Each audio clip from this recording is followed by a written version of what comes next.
मागच्या इलेक्शनला आपलं सुद्धा काम केलं नव्हतं, त्यामुळं त्या भांड्या कात्रीत जर आला ना कातरून फेकायचा, कोणाच्या भांड्याबद्दल फोन करायचा नाही.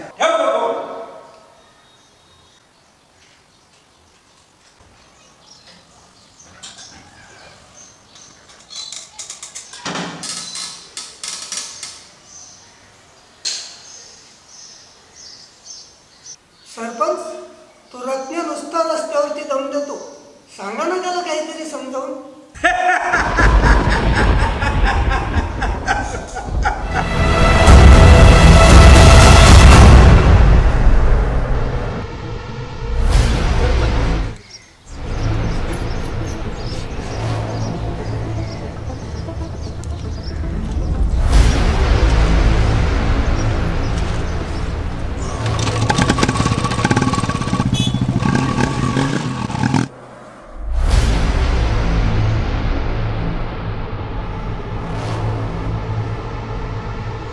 ह्या गावच्या अरे मी नाही घाबरत ह्या गावच्या लोकांना. जर घाबरलो असतो तर 30 वर्ष ह्या गावचा सरपंच राहिलो नसतो.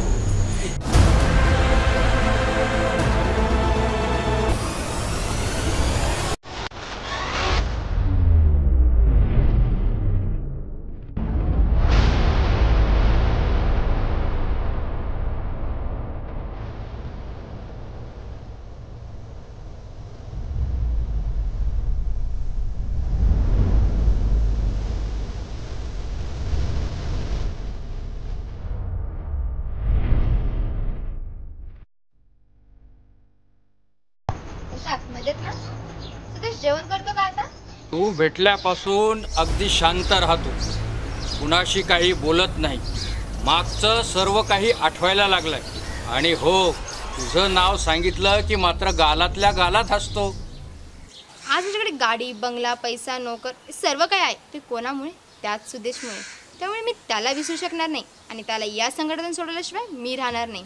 थोड्याच वेळ पोलिसांनी सरपंचाला अटक देखील केली असेल. असं बोलू नको प्रिया, असं बोलून माझ्या काळजावर घाव घालू नकोस.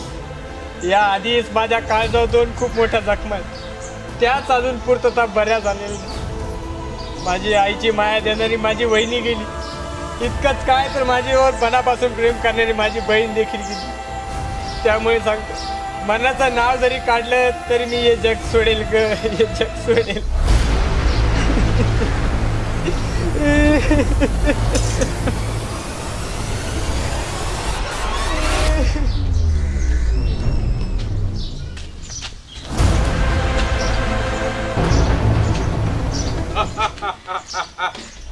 सरपंच, अरे शेवटी तुला तुझ्या वाईट कर्माची फळं वाईटच मिळाली.